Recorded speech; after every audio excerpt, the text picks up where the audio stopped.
여러분들 웃는 게 얼마나 좋으냐면요, 이 웃는 여자들을 보면은요 이뻐요. 웃는 여자들을 보면 예뻐. 왜 이쁜 줄 아세요? 막 웃으면 장운동이 막 돼.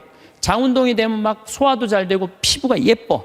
그럼 피부가 예쁘면 사람들이 예쁘다 그러면 또 웃어, 막 웃어. 그럼 또 장운동이 또 돼. 장운동이 되면 또 40이 되는데 얼굴이 예쁘다 그러면 또 막 웃어. 그럼 또 장운동이 돼. 계속 그 사람이 이쁜 거예요. 계속. 그러니까 이쁜 여자는 이쁠 수밖에 없어요. 왜? 웃어서. 그런데 안 웃는 여자는요 딱 안 웃어. 그럼 사람들이 말도 안 걸어. 맨날 인상 써. 그러니까 장운동이 안 돼. 소화가 안 되는 거야. 소화가 안 되니까 또 인상을 써. 그러니까 주위에서 인상 쓰니까 피해. 그러니까 피하니까 저거 왜 날 또 피해야지. 그리고 또 인상을 써. 그래서 장운동이 또 안 돼. 장운동이 안 되니까 또 인상을 쓰고. 그러니까 계속 인상을 쓰는 거야. 그럼 50살쯤 되면 안 웃은 사람은요 얼굴에 굵은 주름만 있는 거야. 굵은 주름만. 그래갖고 그냥 얼굴이 보면은요 이마에 막 칼자국 쫙 나 있고 막 이런데 칼자국 나 있는 거야 그냥. 그러니까 안 웃는 사람은요 결국은 웃는 사람이 나타나면 주위에 1m 사람들이 확 모여요.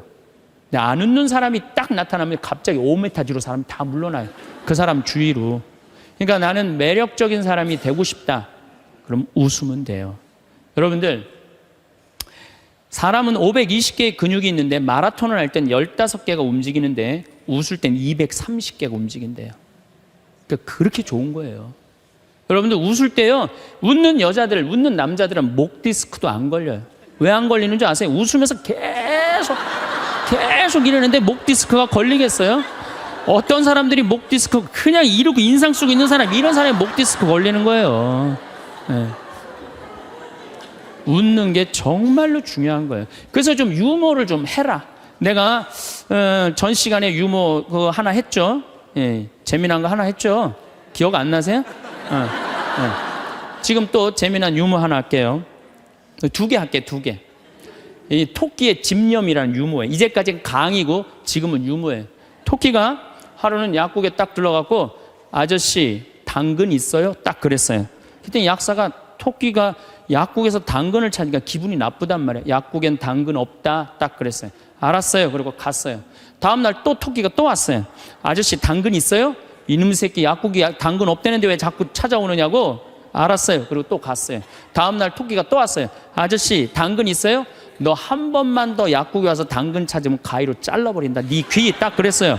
알았어요. 그리고 갔어요. 다음날 토끼가 또 왔어요. 아저씨 가위 있어요? 그러니까 약국에 무슨 가위가 있느냐? 그러니까 이 토끼 하는 말이 아저씨 그럼 당근 있어요? 그러더래요.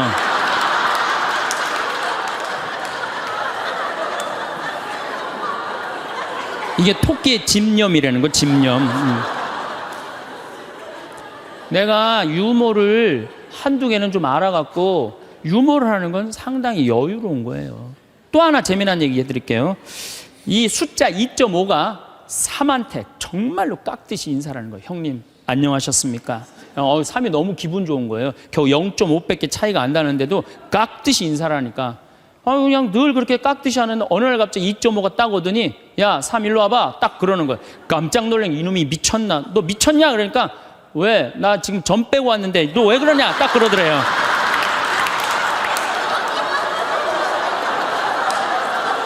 재밌어요?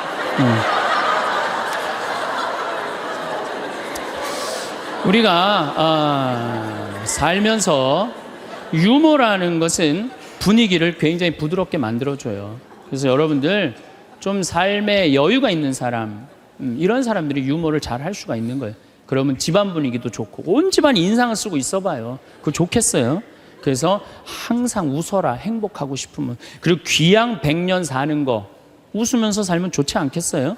네. 웃는 사람. 그래서 일소라고 그러는 거예요. 한 번 화내면 한 번 늙고 한 번 웃으면 한 번 젊어진다. 그게 장운동 때문에 그런 거예요. 장운동 때문에. 그래서 여러분들 행복하게 살고 싶으면 어떻게 하시면 돼요? 웃으시면 돼요. 마를린 먼로가 뭐라고 그러냐면은 유머가 없는 남자를 상대하는 거는 날감자를 먹는 거와 같다 그래요. 그러니까 여러분들 만약에 남편이 30년 동안 생전 웃긴 소리 한 번도 안 했어. 그럼 여러분들은 30년 동안 날감자만 먹고 산 거예요. 날감자만. 아니 근데 60까지는 괜찮아. 60까지는. 근데 100살까지 생전 웃긴 얘기 안 해. 그럼 거의 100년 동안 날감자만 먹고 산 거예요. 그 사람 행복하겠어요? 안 행복하겠어요? 안 행복해요. 아인슈타인이요, 여러분들 언젠가 한번 봤을 거예요. 혀를 확 내물고 눈을 크게 뜨는 사진 보셨죠? 아인슈타인이 뭐라 그래요? 나의 천재성은 어디에서부터 시작된다? 유머에서부터 시작된다. 유머에서부터. 이탈리아 사람은 하루에 19분을 웃는데요. 독일 사람은 7분을 웃고 한국 사람은 하루에 1분 웃는다는 거예요. 1분 웃는. 그러니까 한국 사람들이 그래서 행복 지수가 떨어지는 거예요. 안 웃어서 행복 지수가 떨어지는 거예요. 그다음 이제 100살까지 사는 세상에는 친구가 중요해요. 친구가. 1살서부터 50살까지 살 때는 자식, 남편, 아내 이게 전부예요. 근데 50살서부터 100살까지는요. 자식은 떠나고 누구하고만 살아? 아내하고만 살아요. 남편하고만 살아요. 그 아내, 남편 이러고 둘이서 50년 동안 쳐다보고 있으면은요. 미쳐요. 친구는 이제 나이를 따지면 안 돼요. 친구. 난 제일 친한 친구가 86살이에요. 86살. 말씀드렸잖아요. 우리 생태마을 꾸며준 신부님. 얼마나 나한테는 소중한 친구예요. 그래서 나는 그분 지금 우리 생태마을에 내가 집 져놓고 같이 모시고 살아요. 제가 일주일에 최소한 2-3번은 같이 식사를 해요. 얼마나 좋아요. 86살 되셔갖고 나하고 같이 밥 먹고. 난 또 72살 먹은 친구도 있어요. 여자친구. 친구는 나이가 많을수록 좋아요. 나이가 많으면 돈이 많아요. 돈이. 그래서 여러분들 나이 많은 친구 많이 사귀세요. 또 나는 또 7살짜리 여자친구도 있어요. 우리 생태마을에 부활절 때 성탄 때마다 꼭 와요. 너무 예뻐요. 미사 참여하면 천사예요. 천사. 하늘에서 내려준 천사. 그래서 작년에는 너무 예뻐서 내가 30만 원짜리 드레스를 강의 나올 때 사서 입혔어요. 너무 예쁘더라고요. 나이를 먹으면요, 입은 다물고요, 주머니는 열으라고 그랬어요. 나도 이제 주머니를 열 나이가 된 거예요. 친구를 사귀는데 돈을 아끼지 마세요. 친구를 사귀는데 아낌없이. 돈보다 더 소중한 건 친구예요. 제가 어제 상지대학에 교수님들한테 강의를 갔는데 교수님 한 분이 강의 끝나고 오셨어요. 신부님, 나머지는 다 신부님 하는 대로 내가 잘 사는데 친구가 없네요. 내가 은퇴를 했는데 너무 혼자 있는 게 힘들다는 거예요. 여러분들 부부싸움을 했어. 내가 정말 이 집에서 정말로 더럽고 치사해서 내가 못 산다. 자매님들 저녁 10시에 보따리 싸들고 나왔어. 딱 나왔을 때 친구한테 전화해갖고, 친구야, 나 지금 보따리 싸갖고 나왔거든. 나 좀 재워줘라 라고 전화할 수 있는 친구 3명 있느냐? 있으세요? 그 집에 남편도 있고 자식도 있고 그런데 그 집에 가서 남편 딴 방에 가서 자라고 그러고 그 친구랑 잘 수 있는 친구 3명이 있어요? 차라리 찜질방 가서 자는 게 낫지. 응? 그런 친구 3명이 있어야 된다는 거예요. 저는 우리 생태마을이 올해도 한 35,000명이 왔어요. 사람들이 왜 이렇게 많이 오느냐고 그래요. 또 주교님들도 그렇게 물어보세요. 이렇게 운영이 잘 되느냐고. 다른 교구 주교님들이. 저는 친구 때문에 그래요. 저는 우리 수원교구 신부가 400명이에요. 그럼 내가 농약 안 친 배추를 해갖고 제일 먼저 김장을 담아갖고 누구한테 보내주느냐 하면 우리 신부들한테 다 보내줘요. 왜? 신부한테는 신부가 최고 아니에요. 다 보내줘요. 그럼 농약 안 친 배추로 내가 선물로 하는 거예요. 또 청국장 가루, 이거 참 좋거든요. 사나이가 갑바가 있어야지 맞아요. 그리고 내가 하나씩 한 통씩 다 보내줘요. 그러니까 5년 동안 우리 수원교구 신부들은 나한테 매년 뭐 감자, 옥수수, 뭐 된장, 뭐 청국장, 김장 선물로 받는 거예요. 그러니까 1월 달에 주일학교 선생들이, 신부님 우리 주일학교 여름에 어디로 보낼까요? 평창. 나한테 얻어먹은 게 얼만데. 레지오 야외 어디로 보낼까요? 평창. 기브 앤드 테이크예요. 나는 친구가 목사님 친구들도 많고 스님 친구들도 많아요. 그래서 그냥 목사님들이 놀러 오라고, 스님들이 저 지리산 스님 꼭 놀러 오라고. 근데 시간이 너무 없는 거야. 나 그 친구들 다 만나러 다니려면 200살 살아도 모자라 지금. 친구가 많은 거는요, 너무너무 할 일이 많은 거예요. 친구들하고는 어울려 지내는 게 얼마나 즐거워요. 그렇죠? 여러분들 지금부터라도 친구를 사귀세요. 친구는 3가지를 따지면 안 돼요. 나이, 지위, 재산. 이거 다 무시하고 그 세 가지를 무시하고 사람 대 사람으로. 그래서 여러분들 멘토가 필요한 거. 멘토가 나의 삶에 정신적으로 나를 이끌어 줄 수 있는 멘토가 꼭 필요한 거예요. 난 아무도 없다. 그런 사람들이 험악한 일을 딱 당하는 거죠. 그래서 우리가 이제 100년 사는 인생에는 자식만 전부가 아니고 남편, 아내가 전부가 아니고 누가 중요하다? 친구가 아주 중요하다. 우리 어머니 77, 아버지 79때 내가 그랬어요. 어머니 아들이 신부인데 예루살렘은 갔다 와야 되지 않느냐. 아버지 아들이 신부인데 베드로 성전은 갔다 와봐야 되지 않느냐. 같이 갔다 오자. 그랬더니 어머니가 우리 외삼촌이 아주 부자였는데 미국에 작은 외삼촌 만나러 갔다가 거기서 돌아가셨어요. 뭐 객사하신 거죠. 그랬더니 어머니 하시는 말씀이 우리 집은 멀리 가면 객사는 전력이 있어서 안 간다는 거예요. 그래서 내가 그랬어요. 자식들이 티켓 다 끊어놨으니까 갈래면 가고 말래면 말아라. 예. 그랬더니 어머니 아버지가 2달 전에 이제 가보니까 손잡고 산에 올라갔다 내려갔다 하더라고요. 길에서 안 죽으려고 체력 보강한다고. 한 달 전에 가보니까 옷 다 사입고 준비 끝났어. 성주순례를 갔는데 6시에 나오는데 5시 반에 나오는 거예요. 12일 동안 한 군데도 안 빼고 다 다니시는 거예요. 밥 먹으면서 내 손으로 안 하니까 밥도 너무 맛있다고 그냥 먹는 거예요. 그 토요일 날 저녁에 한국에 들어왔어요. 저녁 가족끼리 식사를 하고 저녁에 이제 헤어지고 다음 날 아침에 성주순례 간 사람들 전화를 하는데 다 비몽사몽이야. 집에 전화했는데 전화를 안 받는 거예요. 핸드폰도 안 받으시고. 난 두 분이 너무 힘들어서 돌아가셨는 줄 알았어요. 근데 2시에 통화가 됐어요. 아버지 왜 전화를 안 받느냐고. 그러니까 아버지가 자식들 전부 다 약수물 떠다 대주시거든요. 그 이제 10일 동안 집을 배웠으니까 그 성주순례 끝나고 아침에 일어나고 약수도로 간 거예요. 어머니는 어디 가니까 파마로 간 거예요. 파마로. 나이 80대도 여행 다니는데 아무 문제 없어요. 여러분들 집 잡혀서 다니세요. 네. 내가 행복하려면 뭐 해야 되냐면 운동해야 돼. 아프면 안 돼요. 100살까지 살면서요, 이제는 죽지도 못해요. 죽을 만하면 살려갖고 오고 죽을 만하면 살려갖고 와서 죽지도 못해요. 이제 의술이 좋아갖고 죽지도 못해요. 그럼 귀양 앞으로 50년 살 거 어떻게 사는 게 좋을까요? 건강하게 사는 게 좋은 거죠. 그래서 여기 지금 대충 연령층을 보니까 50, 60대들이 많으세요. 여러분들 대개 50, 60년 더 살아요. 그러면 여러분들 수영장 다니셔야 돼요. 수영장 가갖고 뭐 자유형 버터플라이 이런 거 하라는 거 아니에요. 수영장 걸어왔다 10분 왔다 갔다만 하면요, 산에 2시간 올라갔다 온 효과가 난대요.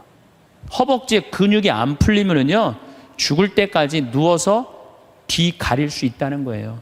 그런데 운동 안 하고 가만히 있는 할머니들 70살, 80살 되면요, 움직이지 못해요. 그럼 아들이 막 들었다가 화장실 갖다 놓고 씻고 그게 사는 거예요? 그렇게 100년까지 사는 거는 사는 게 아니죠. 그리고 여러분들 이제 한 70, 80대 갖고 이제 똥을 좀 싸기 시작하면요, 여러분들 어디 위에 누워서 자느냐면 비닐 위에 누워서 자요.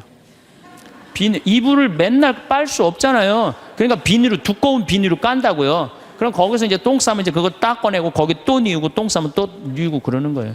그렇게 살기 싫으면 어떻게 해야 돼요? 운동해야 돼. 수영장 다니. 무슨 돈으로? 집 잡혀서. 여러분들, 자식들한테 재산을 물려준다고 자식을 사랑하는 길이 아니에요. 늙어서 자식 나 신경 안 쓰고 자기네들 나름대로 잘 살게 도와주는 게 어떻게 하는 거예요? 자식 도와주는 거예요. 그러니까 지금 누구한테 잘해주는 게, 나한테 잘해주는 게 누구 도와주는 거야? 자식 도와주는 거예요. 그래서 여러분들 이제 자신을 위해서 사세요. 옛날에 40살, 50살까지 살 때는요, 자식 위해서 살아도 돼요. 왜? 내가 그냥 대충 살다가 적당히 알아서 죽어주니까. 한 부모가 46, 47에 죽어주면은요, 병이 들어도요, 별로 자식들 힘들이지도 않아요. 근데 70살에서부터 누워서 100살까지 누워있으면은요, 자식 미치는 거예요. 그러니까 누구한테 오늘 이후부터 잘해줘라? 본인한테 잘해줘라. 자기한테 잘해줘라. 우리는 너무 자기 자신한테 함부로 대한다. 작년 2월 달에 우리 생태마을에 대장암이 걸린 교회 다니는 자매가 하나 왔어요. 우리가 뭐 그때 암 환자들이 한 10명 있었는데 뭐 마리아, 데레사, 루시아 그러니까 하루 나한테 오더니 신부님 나도 본명 하나만 달라는 거, 세례명 하나만. 그 이제 그렇게 부르니까 좀 세례명이 부러웠나 봐요. 뭐 돈 드는 것도 아니니까 요한나 이거 가지라고 줬어요, 내가. 공짜인데 뭐. 요한나가 됐어, 이 자매가. 요한나가 됐는데 우리 생태마을에 작년에 암 환자가 한 10분 정도 있었는데 정말로 서로 마음이 맞는 거예요. 같은 병이 걸려 있으니까 서로 위로가 되고 정말 형제같이. 그 매일 이 곤드레 밥 먹으러 다니고 꽁만두 먹으러 다니고 막국수 먹으러 다니고 산채 비빔밥 먹으러 다니고 회 먹으러 다니고 또 북한에서 또 저기 뭐야 그 조개 그거 아주 좋은 거 그것도 수입해다가 그것도 우리끼리 또 해서 먹고 작년에는 정말로 즐겁게 살았어요. 그런데 이 자매가 3월 말이 됐는데 뼈까지 다 전이가 된 거예요. 근데 암 환자가 뼈까지 전이가 되면 누워서 못 자요. 아파서. 앉아서 잔 거지. 다음날 성당 마당에서 날 만났어요. 날 또 꼭 끌어안더니 신부님 나 아무래도 죽을 것 같아요. 그런데 내가 여기 와갖고 3개월 동안 살면서 사는 게 이렇게 즐거운 건지 처음 알았대요. 아니 3,000원짜리 곤드레 밥을 먹으러 가도 이렇게 맛있고 즐거운 건 처음이래. 이렇게 같은 마음 통하는 우리 환자들이랑 환우들이랑 같이 먹어서 너무너무 행복했다는 거예요. 그런데 내 인생 48년을 돌아보면 행복했던 순간이 한 번도 없다는 거예요. 자기는 딸한테 하나도 안 미안하대요. 딸 자기가 빌딩 청소하고 대학까지 졸업시켰다는 거예요. 남편한테도 하나도 안 미안하대. 자기 3개월 동안 와 있는 동안 한 번도 안 와봤다는 거예요. 근데 누구한테 미안하냐면 자기 자신한테 너무너무 미안하다는 거예요. 그리고 내 어깨에 눈물을 뚝뚝 흘리고 이 자매는 일주일 만에 세상을 떠났어요. 자, 여러분들은 지금 여기 지금 50, 60까지 사신 여러분들 열심히 살지 않으셨어요? 지금까지 그렇지 않아요? 그리고 또 이 우중충한 날 강의 듣겠다고 여기 오신 여러분들은 무조건 열심히 사신 분들이에요. 그럼 여러분들은 지금 누구한테 제일 잘해줘야 되느냐면은 본인한테 제일 잘해줘야 돼요. 나는 본당 신부 10년 할 동안 교우들이 정말로 잘해줬어요. 뭐 애 생기면 애 생겼다고 밥 사주고 애 낳으면 애 낳았다고 밥 사주고 뭐 그냥 정말로 그냥 건수가 얼마나 많은지 몰라요. 근데 내가 강원도 평창에 농사지로 딱 들어갔는데 사람이 아무도 없는 거예요. 나 밥 사주는 사람이 아무도 없는 거예요. 그리고 그냥 밤에 나오면 얼마나 깜깜한지 내 다리가 안 보여요. 다리가 보여야지 어딜 돌아다닐까. 몸만 보여, 몸만. 강시 떠도 둥둥둥둥 떠다니는, 강시 떠다니는 것처럼. 밥 사주는 사람도 없고 갈비 먹고 싶은데. 근데 난 갈비 먹고 싶으면 뭐라 그러냐면은 창현아 갈비 먹고 싶냐? 가자 내가 사줄게. 난 나한테 내가 사줘요. 내가 또 회 먹고 싶으면은 창현아 회 먹고 싶냐? 가자 내가 사줄게. 난 나한테 내가 사줘요. 나는 나한테 내가 사주니까 남한테 원망 안 해요. 왜? 내가 즐겁게 먹으니까. 근데 여기는 우리 많은 자매님들 자기 돈으로 사 먹을 생각은 안 하고 아들이 사줄래나 남편이 사줄래나 1년 전에도 안 사주더니 또 안 사주네 이러고 그냥 맨날 청승을 떨면은요 알아주는 사람 아무도 없다고. 그리고 여러분들 100년 동안 살 동안 여러분들 행복을 이웃이 챙겨줄 수 있을까요? 남편이 100년 동안 챙겨줄 수 있어요? 자식이 100년 동안 챙겨줄 수 있어요? 행복은 누가 챙기는 거냐면 내가 챙기는 거예요. 내가 나한테 행복할 수 있도록 해줘야 돼요. 근데 그냥 자기한테는 잘해줄 생각을 안 하고 남이 나한테 안 해줄까 이것만 계속 바라고 있으면 그런 여자들이 복장 터지는 여자들이에요. 그런 여자들이. 이제는 행복의 주인공은 누구다? 나다. 옷도 좀 사 입으세요. 옷도. 자기가 무슨 군인이야. 철모 쓰고 그냥 1년 내내 딱 그냥 바뀌지 않는 옷 입고 돌아다니면요. 집에서 왔다 갔다 하면요. 이 전부 다 심란해요. 저는 지난 여름에 40일 동안 미국 LA 쪽에 순회 강연 가기 전에 서울 모본당에 강의를 갔는데 강사를 많이 줬어요. 근데 마침 또 그냥 양복이 좀 안 맞아요. 살이 좀 쭉 한 10kg가 빠져갖고. 그래갖고 양복을 좀 사 입어야 되겠다. 그래서 문정 아울렛에 가갖고 내가 양복 사 입고 갔어요. 참 우리나라 옷도 잘 만들어요. 내가 50만 원어치를 옷을 샀는데 양복 2벌, 바지 2개, 50만 원인데 그렇게 사 입고 갔어요. 그럼 미국 이제 강의를 갔더니 교우들이 그러는 거예요. 어우 신부님 양복 너무너무 멋있다는 거 메이커냐는 거예요. 아니라고. 나 이거 내 돈으로 내가 아울렛 가서 내가 사 입고 왔다고. 내가 사 입어야죠. 옷도 마음에 드는 거예요. 여러분들도 10만 원짜리 들었다가 너무 비싸다 그러고 만 원짜리 줍지 마세요. 작년 영명축일에 우리 어머니가 너무 이쁜 옷을 입고 왔어요. 평창으로. 그래서 내가 어머니한테 물어봤어요. 어머니, 아들이 사줬냐 딸이 사줬냐 그랬더니 어머니 하시는 말씀이, 사주긴 누가 사주느냐고, 방송 보니까 신부님이 늙어서 옷 사 입고 싶으면 지 돈으로 사 입으라 그래서 내 돈으로 사 입었다는 거야. 내 돈으로. 근데 이 노인네가 150만 원짜리 사 입고 온 거예요. 근데 내가 잘했다고 그랬어요. 왜? 우리 어머니 아버지 자식 내 뒤도 안 돌아보고 키웠어요. 그러면 그 정도 보상받을 자격 충분해요. 난 그거보다 훨씬 더한 것도 받을 수 있다고 생각해요. 자식 위해서 재산 물려준다고 한 푼도 안 쓰고 거지같이 살기를 원하지 않아요. 그런 자식은 없을 거예요. 여러분들도 다 누구 위해서?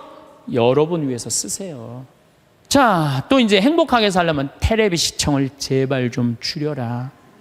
이 텔레비전이 문제 중에 문제예요. 제가 보기에는 우리 할머니들 가끔 나한테 이래요. 신부님 잠이 안 와요. 이런 할머니들 아침부터 저녁까지 텔레비전 본 거예요.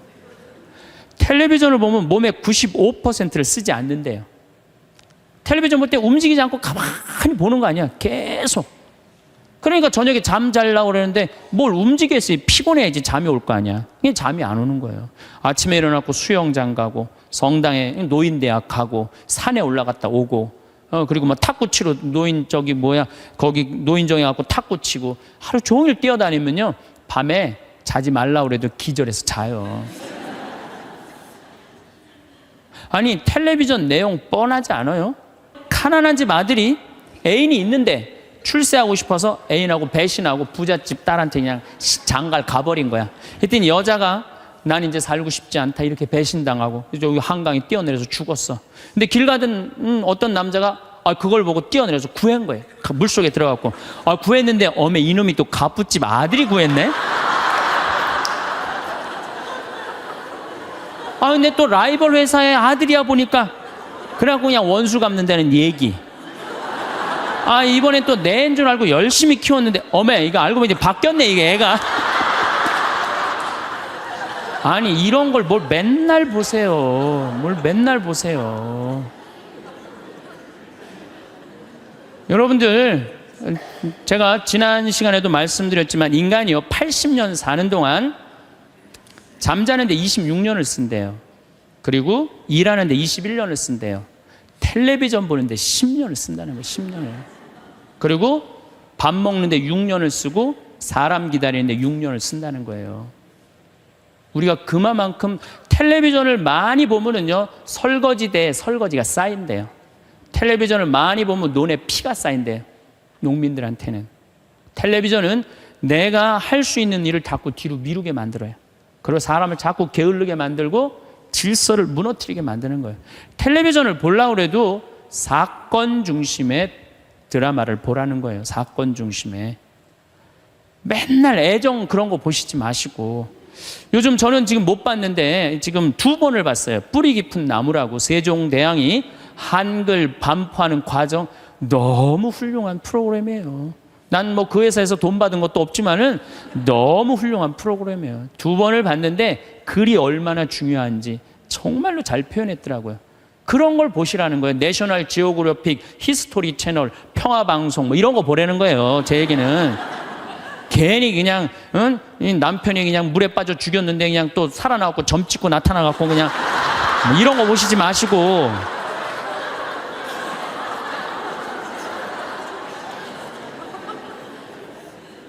그래서 우리가 텔레비전이 굉장히 유익한 거예요. 근데 그걸 활용할 줄 몰라요. 아침부터 무작정 보는 거예요. 무작정.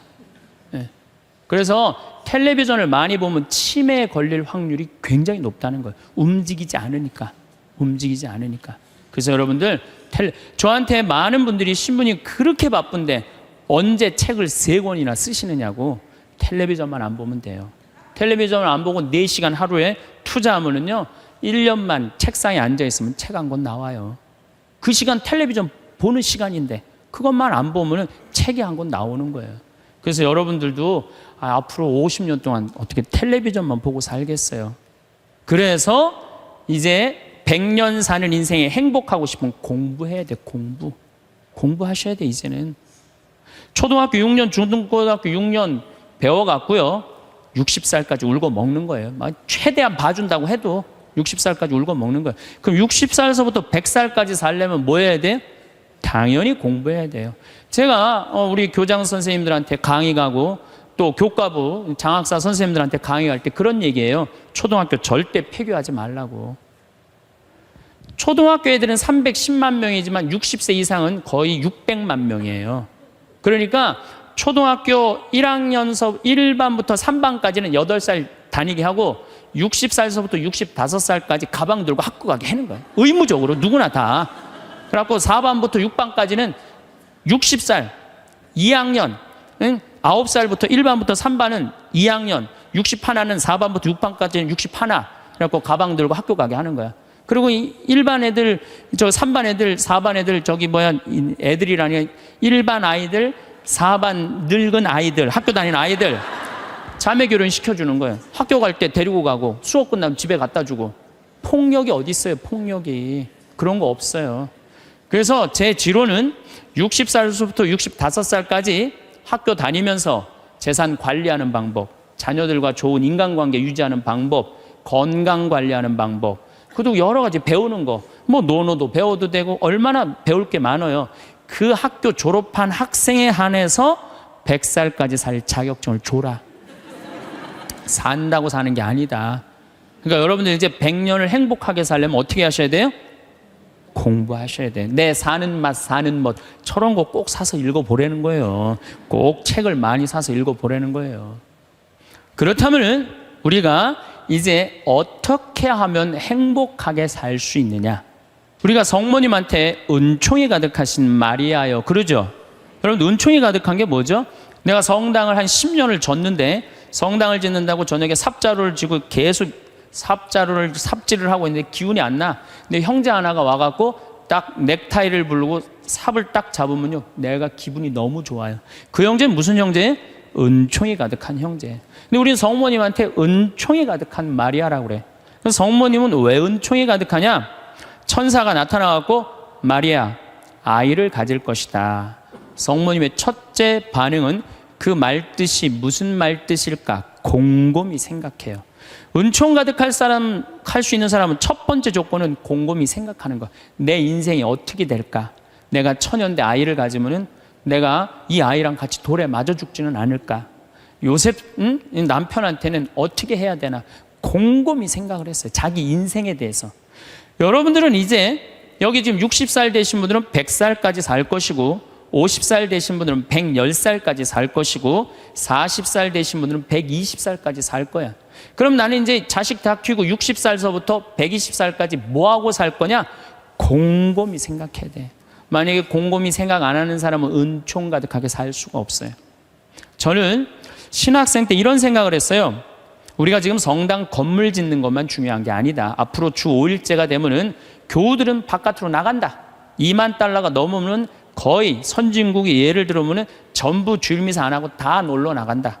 그렇다면 이제는 교회는 도시에다가 건물을 짓는 게 중요한 게 아니고 자연 안에다가 교우들이 와서 기도하고 쉴 수 있는 데를 만들어야 된다. 난 그 신학생 때 곰곰이 생각했어요. 그 신부되자마자 내가 땅 보러 다녔어요. 돈 한 푼도 없는데도 30억짜리 40억짜리 막 땅 보러 다녔어요. 근데 마침 교구에서 땅이 있고 선배 우리 김창린 신부님이 도와주셔서 내가 32살 때부터 필리포 생태마을을 꾸미기 시작했어요. 이제는 거의 완성 단계에 왔어요. 내 사제생활 20년 동안을 거의 그걸 다 한 거예요. 그랬더니 우리 주교님께서 황 신부 그 평창도 중요하지만 여주의 땅이 15만 평이 있으니 그걸 개발해봐라. 그래서 내가 지금 그거 개발 전담 신부예요. 그런데 평창은 15,000평인데 여주는 15만 평에. 내가 이제 그거를 이제 꾸밀려고 그러면은 내가 또 한 20년은 또 그냥 흘러가겠어요. 너무너무 바쁘게. 나는 20년 동안 할 일이 있어요. 나는 늙어도 걱정 없어요. 할 일이 있으니까. 그랬더니 주교님이 또 한 번은 부르시더니 용인에 대대리에 5만 평이 있으니 그것도 개발하라는 거예요. 나는 80살까지 할 일이 있는 거야, 나는. 얼마나 좋아요, 할 일이 있으니까. 근데 저는 제가 하고 싶은 건 아프리카의 생태마을 꾸미는 거예요. 그래갖고 지금 말라이 김청자 선생 가 있는데 우리 한상호 신부님, 우리 또 수원교구 신부들 가 있는데 내가 관심 많아요. 그래서 나름대로 지금 준비를 하고 있어요. 그래서 내가 아프리카의 생태마을 꾸밀라고 생각을 해보면은 100살까지 할 일이 있는 것 같아. 100살까지. 그리고 이제 대한민국을 나는 전체로 생태마을을 꾸미고 싶은 게 꿈이에요. 그래서 우리나라에 한 40개 생태마을을 꾸미고 싶어요. 그럼 난 120살까지 할 일이 있는 거야. 늙어서 할 일이 기다리고 있다. 이거 행복한 거예요. 여러분들 만약에 내가 60살에서부터 120살까지 아무것도 할 일이 없다. 그건 사는 게 저주예요. 오래 사는 게 저주예요. 여러분들 오늘 이후에 계획을 한번 짜보세요. 나는 60살에 뭘 할 거고 70살에 뭘 할 거고 80살에 뭘 할 거고 90살에 뭘 할 거고 100살에 뭐 할 거다. 신부님 언제 살지도 모르는데 그 사람처럼 바보가 없어요. 죽을 때 죽더라도 계획은 가져야죠. 계획이 이씨 살다가 죽는 사람이랑 계획 없이 그냥 대책 없이 100살까지 사는 사람이랑은 삶의 질이 틀린 거예요. 그래서 여러분들 이제 행복하게 살려면은 그런 생각을 곰곰이 해라. 그 다음에 여러분들 한류 많이 들어봤죠? 깜짝 놀랄 일이에요. 내가 일본에 가서 드라마를 보면요, 정말로 재미없어요. 정말로 재미없어요. 근데 우리나라 드라마 보면요, 정말 재밌어요. 어쩜 그렇게 잘 만들어, 드라마를. 저기 대장금을 내가 케냐 나이로비에 갔는데 거기서 나오더라고요. 중동에서 나오는 거 말할 것도 없고. 중동에서 대장금 할 때는 시청률이 90%라 아예 가게를 열 수가 없대. 사람이 돌아다니지 가게를 열지. 그러니까 사람이 없으니까 가게 사람들도 일찍 들어와서 다 보는 거예요. 그러니까 전 국민이 다 본다는 거예요. 참 대단하지 않아요? 그래서 대한민국이라는 거예요. 문화는요, 선진국이 끌고 가는 거예요. 그렇다면 이미 우리나라는 문화 선진국이 된 거예요. 이제 만족하고 살아야 되거든요. 근데 우리는 아직도 무슨 병이 들어있어? 1등병이 들어있는 거야. 아직도 1등병이 들어있는 거야. 아니 나는 전교 1등은 들어봐도 전국 1등하라고 아들 때리는 건 난 그게 이해가 안 가는 거예요. 전교 1등이라는 것도 꿈도 못 꾸는데 전국 1등을 안 한다고 아들을 때리고, 이게 우리의 불행이에요. 여러분들 1등 한다고 행복해요? 출세한다고 행복해요? 여러분들 요즘 텔레비전 보면요, 다 감옥 가는 사람들이요, 출세하고 돈 많고 1등 하는 사람 다 감옥 가요. 그렇지 않아요? 여러분들은 감옥 가고 싶어도 보내주지도 않아요. 여러분 감옥 가고 싶어 보내주지도 않아. 출세한 사람들이 고통을 겪는 거예요. 제일 행복한 사람은요, 1 더하기는 2다. 하루하루를 성실하게 사는 사람은 나쁜 짓 안 하고 도둑질 안 하고 사기 안 치고 그리고 성실하게 사는 사람이 매일 일 끝나고 성당에 와서 평일 미사하고 저녁에 갖고 성서 읽고 그리고 주무시는 분들이 제일 행복한 분들이에요. 5,000년 역사상 지금처럼 대한민국이 국부가 정말로 탄탄한 적은 없었어요. 요즘 제가 너무너무 대한민국에 대해서 전 자랑스러워요. 강의 외국을 나가면서 또 여기저기 여행 다니면서 환경 문제 때문에 좀 다니면서 내 나라가 너무너무 나는 우리 수원교구의 그 수원교구 대리구장 신부님이라고 있어요. 최재용 신부님이 정말 기가 막힌 말씀을 하시더라고요. 어떤 말씀을 하시냐면은 우리 이제 신부들이 이제 서품식 때 신부들이 한 30명 나오니까 서품 시간이 2시간, 3시간 길어지니까 신부들이 짜증을 부리니까 신부님이 이런 말씀을 하시더라고요. 나는 말이야, 이 고속도로에 차가 막혀 있으면 가슴이 너무 터질 듯한 기쁘대요. 터질 듯하게. 무슨 소리냐 그랬더니 자기 어렸을 땐 차 구경하기 하루에 한 대도 구경 못 했다는 거예요. 한 대도 구경 못 했는데 지금은 그 차가 너무 많아갖고 이게 그냥 꽉 차 있으면요, 내 나라가 이렇게 잘 살게 됐구나. 터질 듯 하다는 거예요.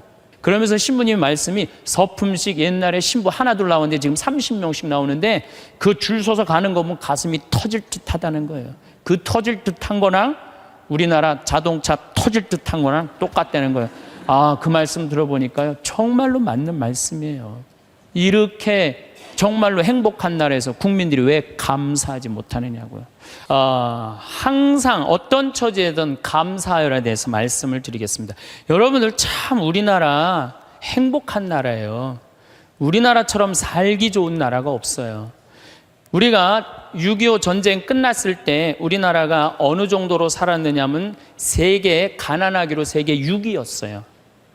IT 아시죠? 지난해 지진이 일어났던 IT하고 똑같았어요.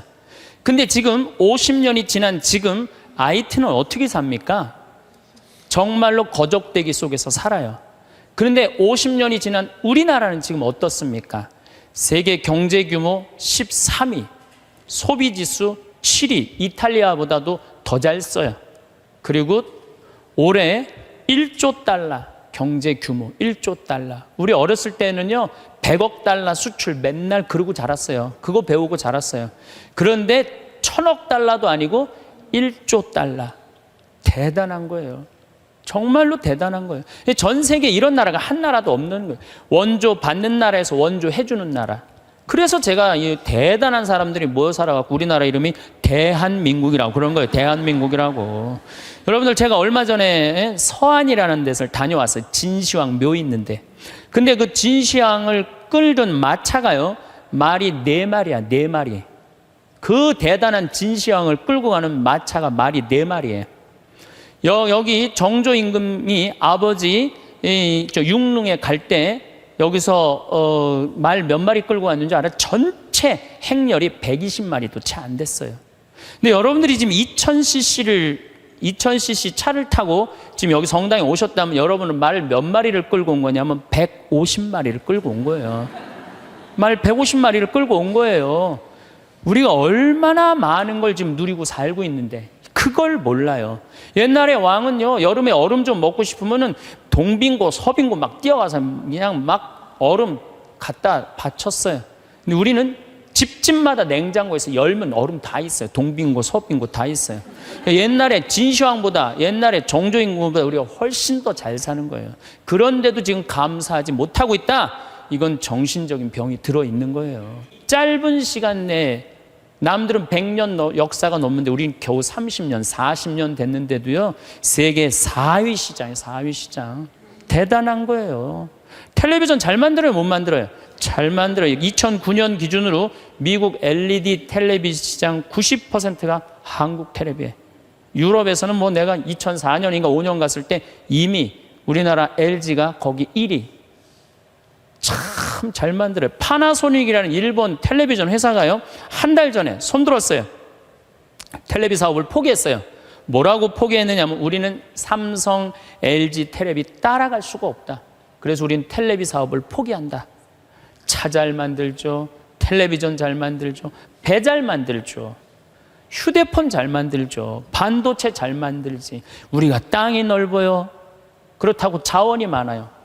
정말 국민들 똑똑한 거 하나로 성실한 거 하나로 이렇게까지 올라왔으면 행복해야죠.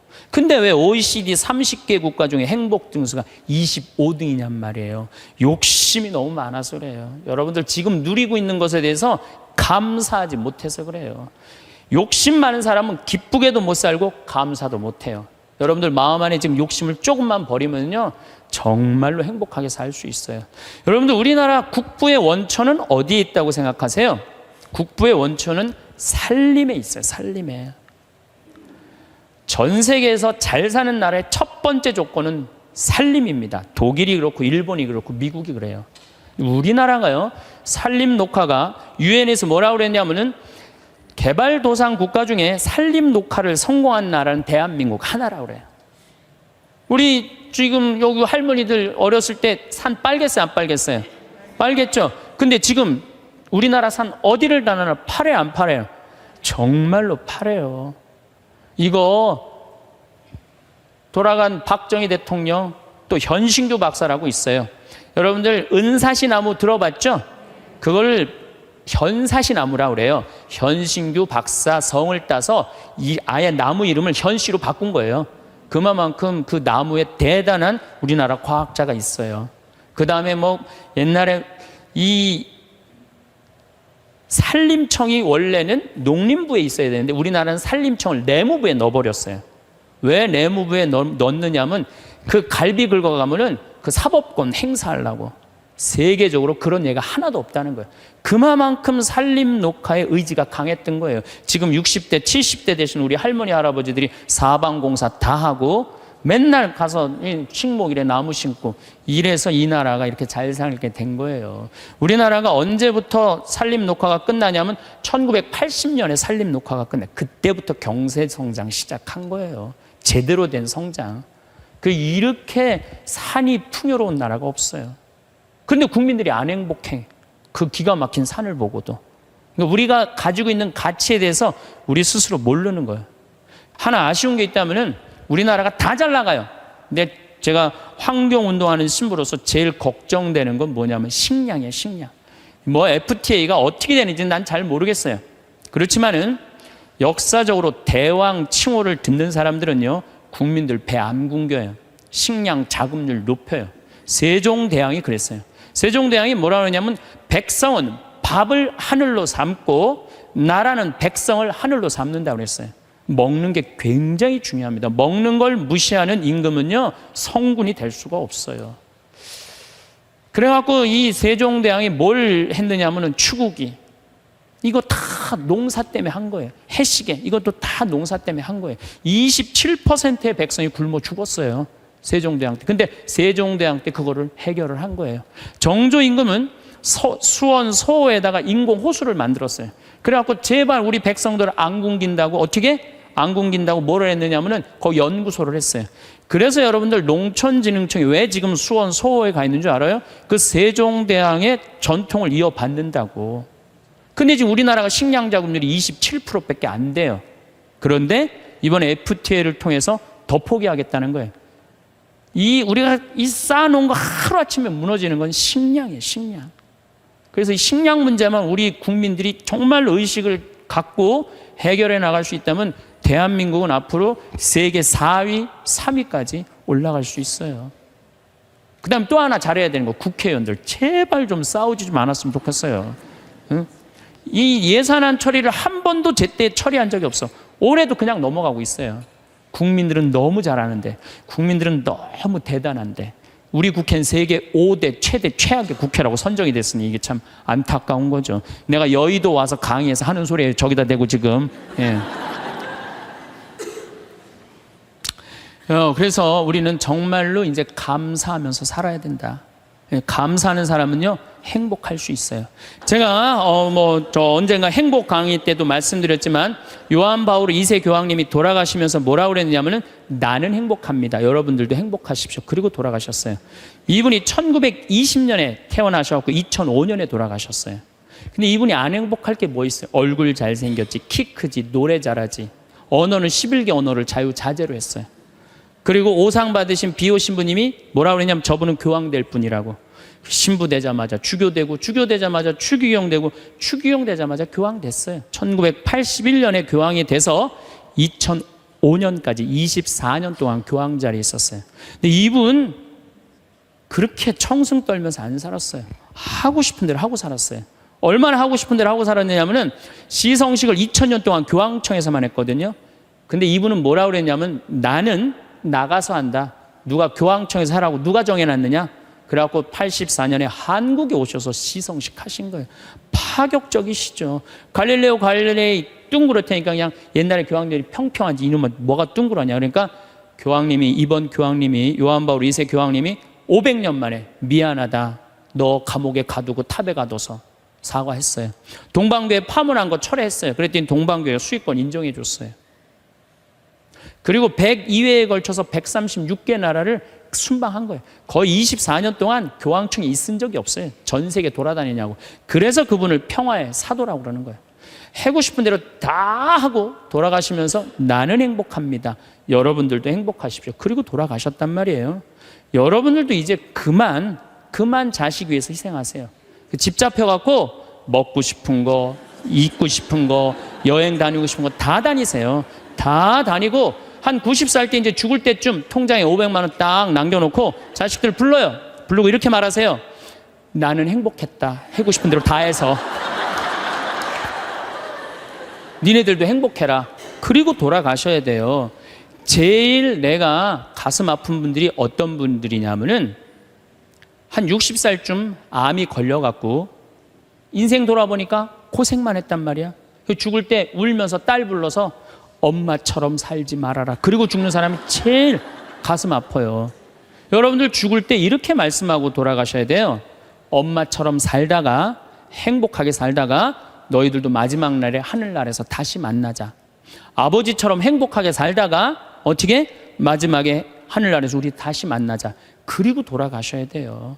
그래서 여러분들이 자, 내가 내 마음 안에 슬픔, 괴로움, 고통, 불행이 꽉 차 있어.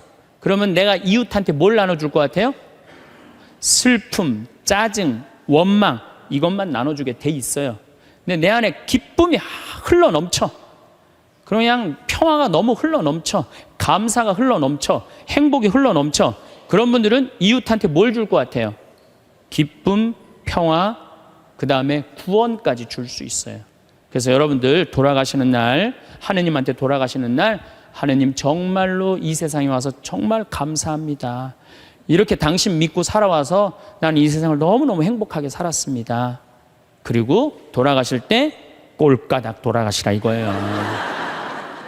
그래서 여러분들 절대 돌아가시면서 엄마처럼 살지 말아라. 그리고 돌아가시지 말고 엄마처럼 살아라. 그리고 돌아가시고 행복하게 사시다가 가시기를 바라겠습니다. 감사합니다. 아침에 눈을 뜨고 가장 먼저 하는 일은 무엇일까요? 대부분의 사람들은 무의식적으로 얼굴, 근육을 움직입니다. 이마를 찌푸리거나 입술을 꾹 다물거나 혹은 그저 멍하니 천장을 바라보는 표정을 짓죠. 이 순간 여러분은 아직 깨어나지 않은 것처럼 느껴질 수 있지만 몸은 이미 하루를 준비하기 시작합니다. 그리고 그 준비의 방향은 여러분이 짓는 표정에 따라 달라집니다. 많은 사람들이 기분이 좋아야 웃는다고 생각합니다. 행복해야 미소를 짓고 즐거워야 웃음이 나온다고 믿죠. 하지만 인간의 몸은 생각보다 훨씬 단순하면서도 영리한 방식으로 작동합니다. 표정이 먼저 만들어지면 감정이 그 뒤를 따라옵니다. 이것은 단순한 긍정적 사고가 아니라 우리 몸이 가진 생리적 구조입니다. 얼굴을 찌푸리면 몸은 즉시 긴장 모드로 들어갑니다. 이마의 근육이 수축하고 눈썹이 모이고 턱에 힘이 들어갑니다. 이 신호는 뇌로 전달되고 뇌는 지금 무언가 잘못되었다고 판단합니다. 위험하거나 불편하거나 불만스러운 상황이라고 인식하는 것이죠. 그러면 몸 전체가 경계 태세를 갖춥니다. 어깨가 올라가고 호흡이 얕아지고 심장 박동이 빨라집니다. 이 모든 과정이 단 몇 초 안에 일어납니다. 반대로 입꼬리를 살짝 올리면 어떻게 될까요? 얼굴 근육이 부드럽게 움직이면서 뇌에 다른 신호를 보냅니다. 지금은 안전하고 편안하고 괜찮은 상황이라는 메시지죠. 뇌는 이 신호를 받아들이고 몸 전체에 이완 명령을 내립니다. 어깨가 내려가고 호흡이 깊어지고 긴장이 풀립니다. 이것이 바로 표정이 감정을 만드는 과정입니다. 이 원리를 이해하면 여러분은 하루를 전혀 다르게 시작할 수 있습니다. 아침에 일어나서 거울을 보며 의식적으로 입꼬리를 올려보세요. 단 1cm만 올려도 됩니다. 그 작은 움직임이 여러분의 뇌에 하루의 첫 신호를 보냅니다. 오늘은 괜찮은 하루가 될 거라는 신호 말이죠. 웃으면 몸의 회로가 달라진다. 웃음이 단순히 기분을 좋게 만드는 감정적 반응이라고 생각하면 오산입니다. 웃음은 몸 전체를 변화시키는 강력한 생리적 사건입니다. 입꼬리가 올라가고 볼 근육이 움직이는 순간 여러분의 몸 속에서는 놀라운 일들이 연쇄적으로 일어납니다. 가장 먼저 근육이 이완됩니다. 얼굴 근육이 웃는 형태를 만들면 그 신호가 목과 어깨 등으로 퍼져나갑니다. 긴장했던 근육들이 하나씩 풀리면서 몸 전체가 부드러워집니다. 이것은 마치 꽉 조인 매듭을 푸는 것과 같습니다. 한 곳이 풀리면 다른 곳도 자연스럽게 따라 풀립니다. 동시에 호흡이 깊어집니다. 긴장 상태에서는 호흡이 얕고 빠릅니다. 가슴 윗부분만 사용해서 짧게 숨을 쉬죠. 하지만 웃으면 횡격막이 움직이면서 배까지 숨이 내려갑니다. 깊은 호흡은 산소 공급을 늘리고 이는 곧 에너지 증가로 이어집니다. 몸이 활력을 되찾는 것이죠. 장운동도 활발해집니다. 이것은 많은 사람들이 잘 모르는 효과입니다. 웃을 때 복부 근육이 움직이면서 내장에 적절한 자극이 가해집니다. 소화가 잘 되고 배변 활동이 원활해지며 전반적인 신진대사가 향상됩니다. 몸속의 순환이 좋아지는 것입니다. 혈액순환도 달라집니다. 긴장하면 혈관이 수축해서 혈류가 느려집니다. 특히 손발 끝까지 피가 잘 안 가죠. 하지만 웃으면 혈관이 확장되고 심장이 효율적으로 피를 펌프질합니다. 온몸 구석구석까지 따뜻한 피가 흐면서 몸 전체가 생기를 되찾습니다. 이 모든 변화는 마음에도 영향을 미칩니다. 몸이 편안해지면 마음도 자연히 가벼워집니다. 이것은 신비로운 일이 아니라 지극히 자연스러운 현상입니다. 몸과 마음은 하나로 연결되어 있기 때문입니다. 몸이 건강하고 이완된 상태이면 마음도 안정되고 평온해집니다. 스트레스가 줄어들면 판단력도 좋아집니다. 긴장 상태에서는 뇌가 생존 모드로 작동합니다. 위험을 감지하고 피하고 방어하는데 모든 에너지를 집중하죠. 하지만 몸이 이완되면 뇌는 여유를 갖고 생각할 수 있습니다. 더 창의적이고 더 현명하고 더 긍정적인 선택을 하게 됩니다. 웃음 하나가 이렇게 많은 것을 바꿉니다. 단순히 기분만 좋아지는 게 아니라 몸의 모든 시스템이 최적의 상태로 재정비됩니다. 이것이 바로 웃음의 힘입니다. 웃음은 약이자 운동이자 명상입니다. 가장 간단하면서도 가장 강력한 건강 비결인 셈이죠. 억지 웃음도 진짜 행복을 끌어당긴다. 여기서 많은 분들이 의문을 가질 수 있습니다. 진짜 기분이 좋지 않은데 억지로 웃는 게 무슨 의미가 있을까? 오히려 자신을 속이는 것 아닐까? 하지만 이것은 속임수가 아닙니다. 이것은 몸의 작동 원리를 활용하는 지혜입니다. 뇌는 생각보다 단순합니다. 얼굴 근육이 웃는 형태를 만들면 뇌는 지금 행복한 상황이라고 판단합니다. 진짜 행복인지 가짜 행복인지 구분하지 못합니다. 그저 얼굴 근육의 신호를 받아들여서 그에 맞는 화학물질을 분비할 뿐입니다. 입꼬리를 올리면 뇌는 행복 호르몬을 내보냅니다. 세로토닌, 도파민, 엔도르핀 같은 물질들이 분비되면서 기분이 실제로 좋아집니다. 이것은 착각이 아니라 실제 생리적 변화입니다. 처음에는 억지로 시작했더라도 몇 초가 지나면 진짜 기분이 나아집니다. 이것을 피드백 루프라고 부릅니다. 웃는 표정이 뇌에 신호를 보내고 뇌가 행복 물질을 분비하고 그 물질이 다시 몸을 편안하게 만들고 편안한 몸은 더 자연스럽게 웃게 만듭니다. 이 순환이 반복되면서 처음의 억지 웃음은 어느새 진짜 미소로 바뀝니다. 처음엔 어색합니다. 거울을 보며 입꼬리를 올릴 때 이상하게 느껴질 수 있습니다. 마치 연기를 하는 것처럼 가짜 같은 느낌이 들죠. 하지만 5초만 유지해보세요. 단 5초만 그 표정을 유지하면 몸과 마음이 조금씩 부드러워지는 걸 느낄 수 있습니다. 어깨가 살짝 내려갑니다. 호흡이 조금 깊어집니다. 이마에 주름이 펴집니다. 턱에 힘이 빠집니다. 이 작은 변화들이 모여서 전체적인 분위기를 바꿉니다. 여러분은 여전히 같은 상황에 있지만 그 상황을 대하는 몸의 태도가 달라진 것입니다. 이것은 자기 기만이 아닙니다. 이것은 몸의 언어를 배우는 과정입니다. 몸은 말을 하지 못하지만 표정과 자세로 대화합니다. 여러분이 먼저 몸에게 긍정적인 신호를 보내면 몸은 그에 맞춰 긍정적으로 반응합니다. 이것이 바로 표정과 감정의 양방향 소통입니다. 억지로라도 웃는 것이 중요한 이유는 그것이 변화의 시작점이 되기 때문입니다. 기분이 좋아지길 기다리면 영원히 기다릴 수도 있습니다. 하지만 먼저 웃으면 기분은 자연스럽게 따라옵니다. 이것은 수동적인 기다림에서 능동적인 선택으로의 전환입니다. 매일 아침 거울 앞에서 억지로라도 웃어보세요. 처음엔 우스꽝스러워 보일 수 있습니다. 하지만 그 우스꽝스러움이 진짜 웃음으로 이어질 수 있습니다. 자신의 어색한 표정을 보고 저절로 웃음이 나올 수도 있죠. 그러면 이미 여러분은 성공한 것입니다. 억지가 진짜가 된 순간입니다. 행복은 운이 아니라 기술이다. 많은 사람들이 행복을 운이라고 생각합니다. 좋은 일이 생기면 행복하고 나쁜 일이 생기면 불행하다고 여기죠. 하지만 이것은 반만 맞는 말입니다. 행복의 상당 부분은 여러분의 선택과 습관에 달려 있습니다. 특히 표정 습관은 행복을 만드는 가장 기초적인 기술입니다. 아침에 일어나자마자 거울을 보며 입꼬리를 1cm만 올려보세요. 이것은 단 3초면 충분합니다. 하지만 이 3초가 하루의 시작을 완전히 바꿉니다. 뇌는 아침부터 긍정적인 신호를 받고 그에 맞춰 하루를 설계합니다. 마음이 무거운 순간이 있습니다. 누구나 그런 때가 있습니다. 걱정거리가 생기거나 불안이 밀려오거나 짜증이 날 때가 있죠. 바로 그 순간에 억지로라도 5초간 미소를 유지해보세요. 처음엔 무의미하게 느껴질 수 있습니다. 하지만 5초가 지나면 무거웠던 마음이 조금 가벼워집니다. 완전히 사라지지는 않더라도 견딜 만한 수준으로 바뀝니다. 집에 들어올 때마다 미소 체크를 해보세요.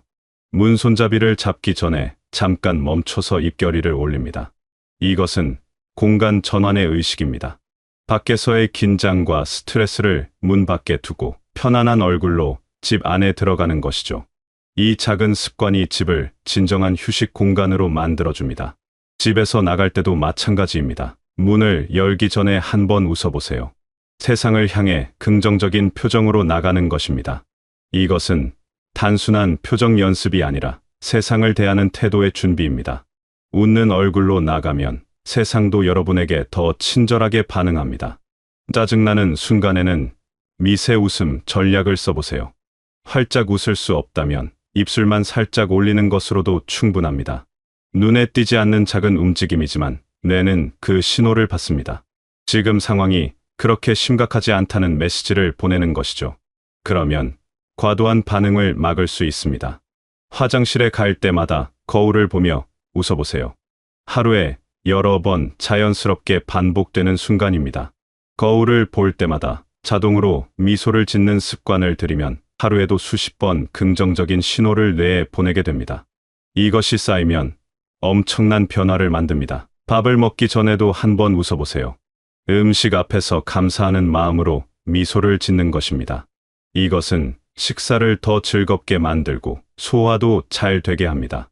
긴장한 채로 먹으면 체합니다. 하지만 편안한 얼굴로 먹으면 몸도 음식을 기꺼이 받아들입니다.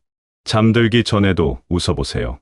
침대에 누워서 오늘 하루를 떠올리며 살짝 미소를 짓는 것입니다. 힘든 일이 있었더라도 그것을 웃으며 마무리하면 잠자는 동안 몸이 회복하는 데 도움이 됩니다. 긴장한 채로 자면 몸도 제대로 쉬지 못합니다. 이런 작은 습관들이 모이면 삶의 전체 흐름이 바뀝니다. 표정이 바뀌면 몸이 바뀌고, 몸이 바뀌면 감정이 바뀌고, 감정이 바뀌면 생각이 바뀌고, 생각이 바뀌면 행동이 바뀝니다. 이 모든 것의 시작은 단 1cm의 입꼬리 움직임입니다. 행복은 하늘에서 떨어지는 선물이 아닙니다. 행복은 매일 조금씩 연습해서 키우는 기술입니다. 피아노를 배우듯, 운전을 배우듯, 웃음도 배울 수 있습니다. 처음엔 서툴고 어색하지만 반복하면 자연스러워집니다. 나중에는 의식하지 않아도 자동으로 웃게 됩니다. 여러분의 얼굴은 여러분이 세상과 만나는 창입니다. 그 창을 어떻게 열어두느냐에 따라 들어오는 빛이 달라집니다. 찡그린 얼굴은 빛을 막지만 웃는 얼굴은 빛을 끌어들입니다.